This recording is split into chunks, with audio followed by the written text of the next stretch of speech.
মুখ্যমন্ত্রী যা খুশি বলবেন, অমৃত কুম্ভকে মৃত্যু কুম্ভ বলবেন, সেটা রেকর্ডে যাবে।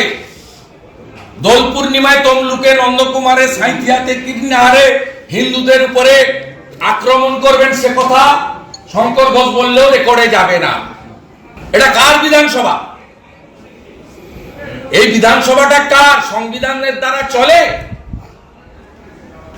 না এই বিধানসভাটা সারিয়া কানুনে চলে? এটা আমরা জানতে চাই।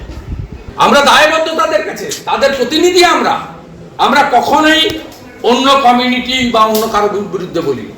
এরা 33% ভোট ব্যাংককে সলিড করার জন্য এরাই অ্যাপিজমেন্টের পলিটিক্স করছে। এদের নেতাই আলামিন মন্ডল, সাবির আলী, এরাই দাঁড়িয়ে থেকে সরস্বতী পুজো বন্ধ করেছে।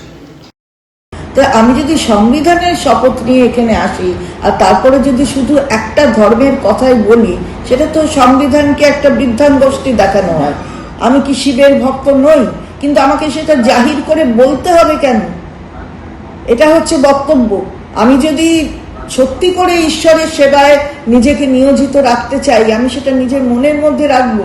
আমার ভেতরে ঈশ্বর, এবং স্বামীজির কথা মনে রাখবো, জীবে প্রেম করে যেইজন সেই জন সেবিছে ঈশ্বর। কোনো ধর্মীয় মেরুকরণ করে আমাদের ভোট চাইও নি, মানুষ আমাদের সেইভাবে ভোট দেননি। আর এটা এই বিভাজন কেউ করে দেখাতেও পারবে না যে এত এই ভোট এসছে আর অত ওই ভোটে আমি জিতেছি কিংবা ওই অত ভোটে হেরেছি। সেটা নিয়ে মেরুকরণ করে এটা করা যাবে না। আমরা যখন জনপ্রতিনিধি, তখন আমরা যখন নমিনেশন দিই, তখন থেকে কিন্তু একটা শপথ নিই। ওদের একটাই হাতিয়ার, বিভাজন শুরু করছে, সেটাই করবে। তৃণমূলের সুবিধা হবে, ওদের সুবিধা হবে। এরা উভয় সুবিধার জন্য কাজ করে। হিন্দু মুসলমান আমরা ভাই ভাই, একই বৃন্তে দুটি ফুল, তাই বলেছি আমরা সারা জীবন, আজও বলছি। আমাদের জীবনে দুর্গাপুজো আছে, ঈদ উল ফিতর আছে, সবই আছে, উপবাস আছে, রমজান মাসের সিয়াম আছে, ইফতার আছে, সব মিলিয়ে তো আমরা বাঙালি বড় হয়েছি। এ বাংলার কবিগুরু রবীন্দ্রনাথ, কাজী নজরুলের বাংলা, আমরা সেই বাংলায় রাজনীতি করি। আপনারা দেখছেন বর্তমানসময়.com।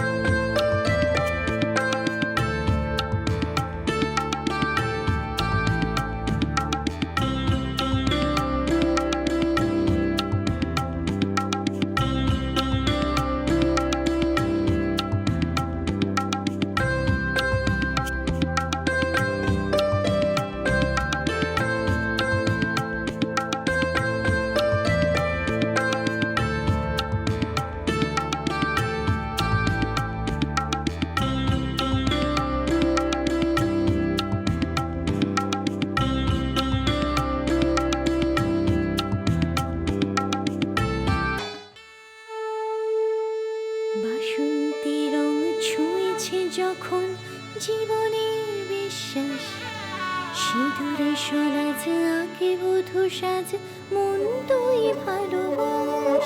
যত আকুলতা হয়েছে বারোটা বাসন্তী সংলাপ, ভেসে যাক দোহে আদরে আবেশে বন্ধুতা সবার ছুঁয়ে নয়নমণি থাক। Agomoni Basanti fashion private limited, Kanchrapara.